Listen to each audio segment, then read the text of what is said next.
कितनी गर्मी हो रही है, मेरे तो पूरे कपड़े ही गीले हो गए और घर में एक भी पेप्सी की बोतल नहीं है। जल्दी से दुकान से ले आती हूँ। पूजा सीढ़ी से उतरती हुई बाहर दुकान जा रही होती है। अब जैसे वो नीचे आती है वो देखती है कि आरती के घर का दरवाजा खुला है और आरती जमीन पर बैठकर नींबू पानी बना रही है। उसे नींबू पानी बनाता देख पूजा आरती के घर में जाती है। अरे आरती, ये क्या कर रही हो तुम? इतनी गर्मी हो रही है और पंखे के नीचे बैठकर इतनी गर्मी में तुम नींबू पानी बना रही हो। मेरे साथ बाहर चलो, पेप्सी लेकर आते हैं। बहू, पेप्सी से अच्छा नींबू पानी होता है। मैं तो कहती हूँ तुम भी पेप्सी पीना छोड़कर नींबू पानी बनाना शुरू कर लो। गर्मी में नींबू पानी पीने से शरीर में पानी की कमी नहीं होगी। आंटी जी, अब इतनी गर्मी में कौन नींबू पानी बनाए? अच्छा ठीक है, आप लोग नींबू पानी पी लीजिए, मैं चलती हूँ। इतना बोलकर पूजा पसीने से लथपथ धूप में दुकान जाती है और वहां से पेप्सी की बोतल लेकर ऊपर लिविंग हॉल में जाती है, जहां अपनी बहू के हाथ में पेप्सी की बोतल देखकर सोफे पर बैठी अर्चना बोलती है। अरे बहू, तू कोल्ड ड्रिंक की इतनी दीवानी है, तुझे भूख भी नहीं लगती? अपनी कुछ गरीब नीचे वाली सहेली से सीख। माँ जी, आप क्यों मेरी गरीब दोस्त की बातें लेकर बैठ गई? वैसे आपको तो पसंद भी बहुत है, पर उसकी गरीबी के ताने भी देने होते हैं। खैर, मेरा मूड बहुत अच्छा है, अभी मैं आपके लिए पेप्सी में बर्फ के टुकड़े डालकर लाती हूँ। इतना बोलकर पूजा गिलास में पेप्सी के साथ कुछ बर्फ के टुकड़े डालती है और दोनों सास बहू से मजे से पीती हैं। इसी तरह कुछ दिन बीत जाते हैं और एक दिन अपनी बालकनी पर खड़े होकर पूजा लिम्का पी रही होती है। इतनी गर्मी में इंसान परेशान हो रहा है। इसी कूलर पंखा सबने काम करना बंद किया है। अगर इतनी गर्मी में कुछ काम आता है तो ये कोल्ड ड्रिंक है। मुझे तो ये लिम्का बहुत पसंद है। इस तरह पूजा लिम्का पी रही होती है कि तभी उसकी नजर नीचे पड़ती है और वो अपनी बालकनी से अपनी दोस्त को धूप में सब्जी लेकर घर जाते हुए देखती है। अरे आरती, तुम इतनी धूप में पसीने से लथपथ सब्जी लेकर आ रही हो, आओ और ठंडी ठंडी कोल्ड ड्रिंक पी लो। मुझे नहीं पीनी माँ जी, घर में जरूर कुछ अच्छा ठंडा बना रही होंगी। मैं ही तुम्हारे लिए वो लेकर आती हूँ 10 मिनट में। इतना बोलकर आरती अपने घर में चली जाती है, जहां वो देखती है कि उसकी सास मैंगो शेक बना रही है। अरे माँ जी, ये आप क्या कर रही हैं? मैं घर आ रही थी, मुझे बोल देती। भाभी, माँ आप ही के लिए मैंगो शेक बना रही हैं। आप हमारे लिए हर वक्त कुछ ना कुछ करती रहती है ना, तो बदले में हमारा भी तो फर्ज बनता है ना कि हम भी आपके लिए कुछ करें। और देखो, इसीलिए आज गर्मी के माहौल में मैं सबके लिए ठंडी आइसक्रीम लेकर आया हूँ। आइसक्रीम पिघले उससे पहले खा लेते हैं। माँ, शेक अभी रहने दो, थोड़ी देर बाद पियेंगे। इस तरह पूरा परिवार गर्मी के मौसम में ठंडी ठंडी आइसक्रीम खाता है। समय यूं ही बीतता है और एक रात। बहू, तेरी दोस्त हर समय बाहर की ठंडी पेप्सी, कोक, थम्स अप, मिरिंडाई पीती रहती है। काजल ने शिकंजी बनाई है, उसे जरा टेस्ट करवा करा। क्या पता अच्छी चीज पीने के लिए वो इस तरह की हानिकारक चीज पीनी छोड़ दे। माँ जी, आप मेरे साथ मेरी दोस्त का भी कितना ख्याल रखती हैं। अच्छा दीजिए, मैं उन सबको ही देकर आती हूँ। आरती हाथों में शिकंजी की गिलास की ट्रे लेकर सहेली के घर सीढ़ियां चढ़कर ऊपर जाती है, जहां वो देखती है कि डाइनिंग टेबल पर उसका पूरा परिवार अपना अलग अलग डिब्बा लिया आइसक्रीम खा रहा है और साथ में उनके हाथों में कोक की छोटी बोतल रखी है। मेरे दोस्त ने आप सबको ठंडी कोल्ड ड्रिंक पीने की आदत डलवा दी। वैसे महारानी जी हैं कहाँ? भाभी, आपकी दोस्त ऊपर है। अब आप ही आ गई हैं तो हमारे साथ थोड़ी सी कोक पी लीजिए। अरे नहीं नहीं करिश्मा, फिर कभी। अभी तो मैं शिकंजी लेकर आई थी आप सबके लिए। आप भी शिकंजी पीजिए और एक ग्लास में अपनी दोस्त को देकर आती हूँ, जिसे ठंडी कोल्ड ड्रिंक के अलावा और कुछ नजर नहीं आता। इतना बोलकर आरती शिकंजी लेकर छत पर जाती है, जहां वो देखती है कि उसकी दोस्त ठंडी ठंडी छत पर हवा ले रही है। क्या बात है, तेरे घर वाले नीचे ठंडी ठंडी कोक पी रहे और तू छत के मजे ले रही है। हाँ, क्योंकि मैं पीकर ऊपर आई हूँ और नीचे बहुत गर्मी लग रही, तो सोचा ऊपर आ जाऊं। वैसे अच्छा किया जो तू भी आ गई, मैं तुझे ही फोन करने वाली थी। अच्छा, तूने मुझे याद किया और मैं तेरी शिकंजी लेकर आ गई। अब ये पी, तेरी सेहत के लिए अच्छा है। अरे नहीं यार, अभी मौसम बहुत अच्छा है और मुझे गर्मी भी नहीं लग रही। ठंडी चीज तो मैं तब पीती हूँ जब मुझे ज्यादा गर्मी लगती है, तो इसे रख दे, बाद में देखती हूँ। बाद में खराब हो जाएगी, अभी मेरे सामने खत्म कर। आरती जबरदस्ती पूजा को अपने हाथों से शिकंजी पिलाकर नीचे अपने घर में आती है और काम करती है। समय यूं ही गुजरता है और एक दिन। अरे वाह भाभी, क्या बिरयानी बनाई आज तो विवेक भैया उंगलियां चाटते रह जाएंगे। बहू, खुशबू तो बहुत अच्छी आ रही, पर देख रसोई में तो तू पूरे पसीने से भीग गई। सर से लेकर पैर तक पसीना चू रहा है। एक काम करो, तुम थोड़ी देर पंखा चलाकर बैठ जाओ, मैं रायता बना देती हूँ। ठीक है माँ जी, जब तक मैं विवेक जी को भी कॉल कर लेती हूँ। इतना टाइम हो गया है, वो अभी तक घर नहीं आए। अब रसोई में बैठकर आशा लस्सी में कुछ बूंदी और थोड़ी सी बर्फ डालकर इसे मिलाती है और फिर जीरे का तड़का और नमक चाट मसाला गिराकर आशा रायता बनाती है। तो वहीं आरती अपने पति को फोन करती है और विवेक से बात करके जैसे ही फोन रखती है, पूजा का उसके पास फोन आता है। आरती, तेरे घर से तो बहुत अच्छी खुशबू आ रही, कहीं ऐसा तो नहीं कि तूने मेरा फेवरेट बिरयानी बनाई है? हाँ हाँ, मैं जानती हूँ तुझे बिरयानी कितनी पसंद है, अभी लेकर आती हूँ।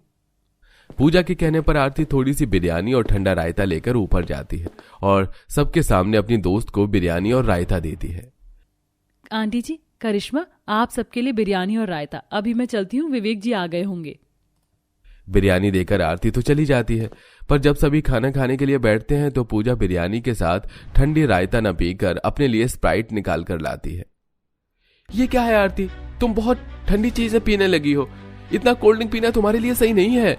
अभी कुछ दिन पहले ही तुम्हारे पेट में दर्द हुआ था ना, और वैसे भी बिरयानी के साथ ये कोल्ड ड्रिंक नहीं, रायता पिया जाता है, जो कि आरती ने हमें दिया है। अरे बेटा, तेरी बीवी को समझाना मतलब भैंस के आगे बीन बजाना है। इसे तो ठंडी चीज में बस एक ही चीज नजर आती है, और वो है कोल्ड ड्रिंक। ये नहीं कि अपनी नीचे वाली गरीब दोस्त से कुछ सीख ले। हाँ तो क्या हो गया, सबकी अपनी अपनी पसंद है, आप सब खाइए ना रायता। मैं अपनी बिरयानी को अपनी स्प्राइट के साथ एंजॉय करूंगी, और देखना कल बनाऊंगी मैं बिरयानी और आप सबको सर्व करूंगी ठंडी ठंडी कोक के साथ, जिसमें होगा थोड़ा नमक और बर्फ।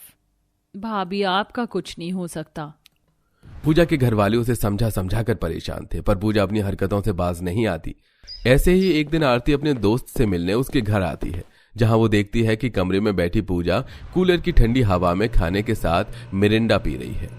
पूजा, ये सब क्या है? अभी कुछ दिन पहले ही तेरे पेट में दर्द हुआ था ना, तू जानती है ना ये कोल्ड ड्रिंक पीने की वजह से तेरी तबीयत खराब हो जाती है। अरे यार, मुझे कुछ नहीं होगा, गर्मी देखिए तुमने, पंखा कूलर कुछ काम नहीं कर रहा है इस गर्मी में।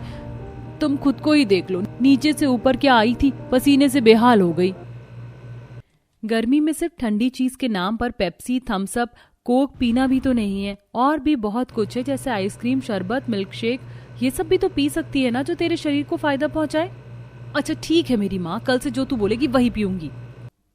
पूजा आरती की बात को हल्के में लेती है और आरती पूजा को समझाकर अपने घर चली जाती है। इसी तरह कुछ दिन बीत जाते हैं और अचानक से पूजा को कब्ज बनने लगती है और उसके पेट में दर्द रहने लगता है। साथ ही साथ ठंडी cold drink, Thums Up, Pepsi पीने की वजह से उसका गला भी बैठ जाता है। तुम किसी की नहीं सुनती, कहा था मैंने तुमसे, अब पेट पकड़कर बैठी रहो। भाभी, आपका गला भी बैठ चुका है, अब आप पूरी तरह से जब तक ठीक नहीं हो जाती आपको कुछ भी ठंडा नहीं मिलेगा। तबीयत खराब होने की वजह से पूजा को अपने घर वालों से काफी फटकार सुनने को मिलती है। इसी तरह 2 दिन बीत जाते हैं और जैसे ही पूजा की तबीयत ठीक होती है, वो कोक लेने के लिए सीढ़ियों से उतरकर बाहर जाने लगती है। अरे अरे अरे, इतनी जल्दी तू कहाँ जा रही है? अभी तेरी तबीयत ठीक नहीं हुई है? अरे यार, बहुत गर्मी लग रही है, गला सूख रहा है, बहुत ही दिन हो गए हैं, सोच रही हूँ आज ठंडा लाहौरी जीरा पी लूं। हे भगवान, तू नहीं सुधरने वाली, पर भगवान भी सब देखता है। तूने न्यूज़ नहीं देखा क्या? कोल्ड ड्रिंक में बहुत मिलावट चल रही है, इसलिए सरकार ने कुछ टाइम के लिए इन सभी पर रोक लगा दी है। कहीं नहीं मिलने वाली तुझे तेरी फेवरेट कोल्ड ड्रिंक। अब घर में जाकर रायता बनाकर पी, या तू बोले तो तेरे घर में आकर मैं तेरे लिए नींबू पानी बना दूं। पूजा आरती की बात सुनकर वापस सीढ़ियां चढ़कर ऊपर चली जाती है और कमरे में बैठकर ऑनलाइन कोल्ड ड्रिंक सर्च करने लगती है और बड़ी मुश्किल से उसे एक कोक मिलती है और पूजा उसे जल्दी से ऑर्डर कर देती है और घर वालों से छुपाकर पीने लगती है। पर जैसे ही वो कोक का ढक्कन खोलती है, उसमें से झाग निकलता है और इतनी गंदी बदबू आती है कि खुद ही पूजा कोक की बोतल नीचे गिरा देती है। छी, ये कितनी घटिया कोक है। क्या हुआ बहू, तू चिल्लाई क्यों? और ये फर्श पर तेजाब कहाँ से गिरा? तू ठीक तो है? माँ जी, ये तेजाब नहीं, कोक है जो मैंने अभी मंगवाई थी। मैंने तो तुम्हें पहले ही कहा था, पर तुम सुनती कहाँ हो किसी की। अब तो अपनी आंखों से देख लिया, अब तो हम पर विश्वास हुआ ना, और अगर अभी भी विश्वास नहीं हुआ है तो ये जहर उठाकर पी लो। सबकी डांट खाने के बाद और अपनी आंखों के सामने कोल्ड ड्रिंक का रिजल्ट देख पूजा को अकल आ जाती है और उस दिन वो कान पकड़ लेती है कि कोल्ड ड्रिंक जैसी चीज वो नहीं पिएगी। अब वो भी अपनी दोस्त की तरह घर में नींबू तो कभी रायता और शिकंजी बनाकर पीना शुरू कर देती है और साथ ही घर वालों को भी पिलाती है। सच में कलयुग आ गया है। पहले के समय में पत्नी अपने पति के लिए अपनी जान दे देती थी, लेकिन अब के समय में पत्नियां अपने पतियों की ही जान ले लेती हैं। बेचारा सौरभ, मैं तो चाहता हूँ कि इस लड़की को फांसी की सजा हो। मैं तो कभी सपने में भी लव मैरिज नहीं करूंगा, कहीं मेरी पत्नी ने भी मेरे साथ ऐसा कर दिया तो। मुझे भी सौरभ के लिए काफी बुरा लग रहा है। मैं तो एक मच्छर भी नहीं मार पाती हूँ और इसने अपने पति के साथ ये किया। भगवान बचाए ऐसी लड़कियों से तो। अगर तुम लोगों की बातें बंद हो गई हो तो जरा घर के कामों में भी ध्यान दे दो। 4 दिन बाद तुम्हारे भाई की शादी और तुम तीनों के तीनों फोन में घुसे हुए हो। अरे इसके साथ ऐसा हुआ इसका मतलब ये नहीं कि हर कोई ऐसा ही हो। शादी के घर में कैसी अशुभ बातें करने में लगे हुए हो। चुपचाप से फोन रखो और तैयारी करो। अपनी माँ की डांट सुन तीनों बच्चे जल्दी से उठते हैं और काम में लग जाते हैं।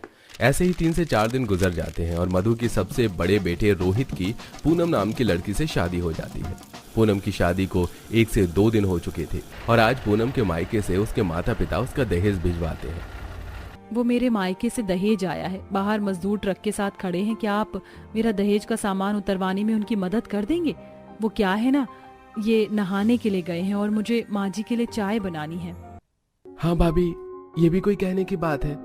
रोहन बाहर जाता है और मजदूरों के साथ दहेज का सामान उतरवाने में मदद करता है।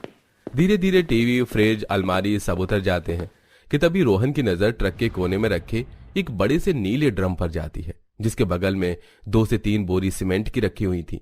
ये देख रोहन काफी हैरान हो जाता है। अरे ये ट्रक में नीला ड्रम और सीमेंट क्या कर रहा है? क्या ये तुम लोगों का सामान है? अरे भाई साहब, हम लोग ड्रम सीमेंट का क्या करेंगे? ये तो साहब ने सामान के साथ रखवाया था। लेकिन भाभी, दहेज में ये नीला ड्रम और सीमेंट क्यों लेकर आई हैं? कहीं भाभी भी तो। रोहन भागता हुआ हॉल में जाता है जहां पूनम अपनी सास को चाय दे रही होती है। क्या हो गया, ऐसे भागता हुआ क्यों आया है? भाभी, आप दहेज में सीमेंट और नीला ड्रम लेकर आई हैं, लेकिन क्यों? हमारे घर में सीमेंट और ड्रम का क्या काम है? भला ड्रम और सीमेंट कौन लेकर आता है, बताइए मुझे। तू उसे बोलने देगा तो बताएगी ना। बता बहू, ड्रम और सीमेंट क्यों लेकर आई है तू दहेज में? अरे माँ जी, आप तो जानती हैं कि मेरे पिताजी का सीमेंट का ही काम है और आए दिन घरों में सीलन तो होती रहती है, इसीलिए उन्होंने सीमेंट भिजवा दिया। और दहेज में भी काफी छोटा बड़ा सामान आया है, उन्होंने तो राशन भी भिजवाया, इसलिए ड्रम भिजवा दिया ताकि एक्स्ट्रा राशन हम ड्रम में रख सके। थोड़ी देर पहले उनका कॉल आया था, उन्होंने मुझे पहले ही बता दिया था इसके बारे में। ओह, मैं कुछ और ही समझ बैठा था। ऐसे ही 2 से 3 दिन गुजर जाते हैं। तुम बहुत बुरे हो। तुमने कहा था कि तुम हनीमून पर मुझे लंदन ले चलोगे, लेकिन अब तुम कह रहे हो कि हम दार्जिलिंग जाएंगे। मुझे लंदन ही जाना है, मैं दार्जिलिंग नहीं जाऊंगी। पूनम, तुम तो बच्चों की तरह जिद करने लग गई हो। हम लंदन ही जा रहे थे, लेकिन थोड़ा डॉक्यूमेंट का इशू हो गया। हम नेक्स्ट ईयर अपनी एनिवर्सरी पर चलेंगे लंदन। अभी हम हनीमून के लिए दार्जिलिंग ही जाएंगे। मैंने कहा ना कि मुझे लंदन जाना है तो मैं लंदन ही जाऊंगी। आप कुछ भी करिए, लेकिन हम लंदन ही जाएंगे। पूनम अपने कमरे में अपने पति रोहित से हनीमून के लिए लंदन जाने के लिए जिद करने लगती है। तभी पूनम के कमरे के बाहर से उसकी नंद कोमल गुजरती है, जो पूनम की आधी अधूरी बात सुनकर भागते हुए अपनी बहन राशि के पास जाती है और उसे सारी बात बताती है। ये भगवान, सौरभ और मुस्कान के केस में भी तो ऐसा ही कुछ था ना। उसका पति लंदन गया था और जब वो वहां से वापस आया तो उसने अपने पति को मार दिया। कहीं भाभी का भी तो ऐसा कोई प्लान नहीं है? भाभी भैया को लंदन ले जाकर तो नहीं मारेंगी? मुझे भी बहुत डर लग रहा है। मुस्कान और सौरभ की तरह भैया भाभी की भी तो लव मैरिज हुई है और हमारे भैया तो कितने सीधे साधे। कहीं हमारे भैया को कुछ हो गया तो? एक तरफ जहां राशि और कोमल अपने भैया के लिए परेशान हो रही थी, तो वहीं दूसरी तरफ पूनम रसोई में रखे उस नीले ड्रम को खाली कर रही होती है कि तभी वहां पूनम का देवर रोहन आता है और पूनम को वो नीला ड्रम खाली करता देख काफी डर जाता है। अरे भाभी, ये ड्रम क्यों खाली कर रही हो? इसमें तो आपने राशन का सामान रखा था ना, इसलिए तो आप इसे दहेज में लेकर आई थी, तो अब इसे खाली क्यों कर रही हो? अरे देवर जी, आप एक सांस में कितने सारे सवाल पूछने लगते हैं मुझसे। अरे मुझे इसका कुछ काम था, अपना कुछ पुराना सामान रखना था मुझे इसके अंदर, इसीलिए इसे खाली करके अपने कमरे में ले जा रही हूँ। पूनम उस ड्रम को खाली करके अपने कमरे में ले जाती है। वहीं रोहन चुपके से पूनम का पीछा करने लगता है और देखता है कि पूनम अपनी अलमारी से अपना कुछ सामान निकाल कर पुराना उस ड्रम में रख रही है। चलो अच्छा हुआ भाभी सच में इतना सामान रख रही हैं, वरना मैं तो कुछ गलत ही समझ बैठा था। इन चाकू की धार तो काफी ज्यादा तेज है, इससे तो आसानी से कटेगा। भाभी, ये आप कैसे काटने की बात कर रही हैं और ये इतने बड़े चाकू कहाँ से आए हमारे घर में? अरे वो क्या है ना, मुझे सब्जी बड़े चाकू से काटने की आदत है। अपने मायके में भी मैं इसी तरह की चाकू का इस्तेमाल करती थी, इसलिए मैंने इसे ऑनलाइन ऑर्डर कर दिया। रोहन, मुझे तो कुछ गड़बड़ लग रही है, दाल में कुछ तो काला है। मुझे लगता है कि पूरी की पूरी दाल ही काली है। क्या खुसुर पुसुर कर रहे हो तुम तीनों? जाओ जाकर पढ़ाई करो, परीक्षा सर पर है और ये तीनों बातें करने में लगे हुए हैं। अपनी भाभी के आए दहेज में नीला ड्रम और सीमेंट को देख देख कर रोहन, राशि और कोमल को हमेशा सौरभ और मुस्कान के हुए कांड के बारे में याद आती थी। जहां कभी इन तीनों का शक अपनी भाभी पर बढ़ता तो कभी इनका शक कम होता। ऐसे ही कुछ समय गुजर जाता है। आज तो कुछ ज्यादा ही गर्मी है, एक काम करता हूँ, भाभी से कहकर मैंगो शेक बनवा लेता हूँ। रोहन मैंगो शेक बनवाने के लिए पूनम के कमरे में जा रहा होता है। वहीं दूसरी तरफ पूनम बाथरूम में कितनी ज्यादा सीलन हो गई है, दीवारों में दरार भी आ गई और ये टाइल भी उखड़ रही है। चलो अच्छा हुआ कि पापा ने मुझे सीमेंट की बोरी भिजवा दी थी। अब जल्दी से खोल लेती हूँ और फिर अच्छे से मरम्मत कर दूंगी बाथरूम की। अपने कमरे में खड़े होकर पूनम एक बर्तन में सीमेंट घोल रही होती है। तभी वहां रोहन आता है। चलो अच्छा हुआ, सीमेंट अच्छे से घुल गई। वैसे इतना सीमेंट काफी रहेगा या कम है? काफी होगा, कौन सा वो इतना बड़ा है। अब जल्दी से काम खत्म कर देती हूँ, सुबह होने से पहले मुझे ये काम खत्म करना होगा। अपनी भाभी को सीमेंट घोलते हुए और ये सब बातें करता हुआ देख रोहन के तो तोते उड़ जाते हैं। अभी ये आप सीमेंट क्यों घोल रही हैं भाभी, और किस काम को खत्म करने के बाद कर रही हैं? उसका सुबह से पहले होना जरूरी है। और भैया कहाँ हैं? भैया भैया भैया कहाँ हो आप? तुम्हारी याददाश्त कमजोर हो गई है, भूल गए हो क्या? थोड़ी देर पहले तो तुमने भैया को अपने काम से बाहर भेजा था और ये सीमेंट मैं बाथरूम के लिए घोल रही हूँ। बाथरूम की एक टाइल उखड़ गई है और दीवार में भी दरार आ गई है। अच्छा हुआ तुम आ गए, चलो मेरी मदद करो। पूनम रोहन को बाथरूम में ले जाती है और उसे सीमेंट की घोल से दीवार में हुई दरारों को भरवाने लगती है। लगता है मेरे को डॉक्टर के इलाज की जरूरत है। आजकल मैं कुछ ज्यादा ही सोचने लग गया हूँ। मुस्कान और सौरभ का केस तो मेरे दिमाग में ही घूमता रहता है। ऐसे ही कुछ दिन गुजर जाते हैं। रोहित अपने कमरे में कुछ फाइल्स रख रहा होता है। तभी रोहन के एक फाइल गिरती है ऊपर और वो उसे उठाने के लिए जैसे ही झुकता है कि तभी पूनम उसे देख लेती है और अपने कमरे के कोने में रखे उस नीले ड्रम को उठाकर रोहित के ऊपर रख देती है। अरे क्या बचपना कर रही हो, जल्दी से हटाओ इस ड्रम को। अरे हटाओ, मुझे काम करना है। मैं भी देखती हूँ कि आज तुम कैसे ड्रम से बाहर निकलते हो। बहुत परेशान कर लिया तुमने मुझे, अब और नहीं।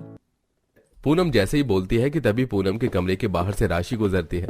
कमरे का दरवाजा बंद था और राशि बिना कुछ देख ही पूनम की बात सुनकर डर जाती है। इसका मतलब जो हम सोच रहे थे वो सही सोच रहे थे। भाभी भैया को मार रही है, मुझे जल्दी से भैया की जान बचानी होगी। राशि भागते हुए हॉल में जाती है और अपनी माँ और भाई बहन को बुलाकर ऊपर ले आती है। रोहन बार बार दरवाजा खटखटाता है, जिसकी आवाज से पूनम जैसी दरवाजा खोलती है तो सभी गिरते पड़ते अंदर आते हैं। आपने मार दिया ना हमारे भैया को, इसी ड्रम के अंदर है ना हमारे भैया की लाश। माँ देखो, भैया हमें छोड़ के चले गए, भाभी ने भैया को मार के ड्रम के अंदर डाल दिया। ऐसा नहीं हो सकता, हमारे भैया हमें छोड़कर नहीं जा सकते। रोहन और राशि की बात सुनकर रोहित अपने ऊपर से नीला ड्रम को हटाता है। अरे तुम लोगों का दिमाग तो नहीं खराब हो गया है? क्या बकवास कर रहे हो? जिंदा हूं मैं, और भला पूनम मुझे क्यों मारेगी? भैया आप जिंदा हो? हमें तो लगा कि जो मुस्कान ने सौरभ के साथ किया वही भाभी ने आपके साथ किया होगा। भगवान का शुक्र है हमारे भैया को कुछ नहीं हुआ। तुम लोग ऐसे सोच भी कैसे सकते हो कि मैं अपने रोहित के साथ ऐसा करूंगी? मैं रोहित से प्यार करती हूँ, और अगर एक लड़की ने अपने पति के साथ ऐसा किया, इसका मतलब ये नहीं कि हर लड़की ऐसा करेगी। मैं रोहित को कभी नुकसान पहुंचाने के बारे में सोच भी नहीं सकती हूँ। पूनम बिल्कुल ठीक कह रही है। रिश्ते में सबसे ज्यादा जरूरी होता है भरोसा, और हम दोनों को एक दूसरे पर काफी भरोसा है। सुन लिया तुम तीनों ने, या अभी और कुछ बाकी रह गया? तुम तो मेरे बहू बेटे का घर तुड़वा कर ही मानोगे। सारी बात सुनकर राशि, रोहन और कोमल को अपनी गलती का एहसास होता है और अब वो सब पूनम से माफी मांगते हैं। भाभी हमें माफ कर दीजिए। हर दिन हमारे फोन में ना वो वीडियो आ रही थी, और आपकी और भैया की भी लव मैरिज हुई थी। ऊपर से आप दहेज में नीला ड्रम और सीमेंट लेकर आई थी, तो हम और ज्यादा डर गए। ऊपर से उस दिन चाकू और आपने वो नीला ड्रम भी किचन से खाली करके अपने कमरे में रख दिया था।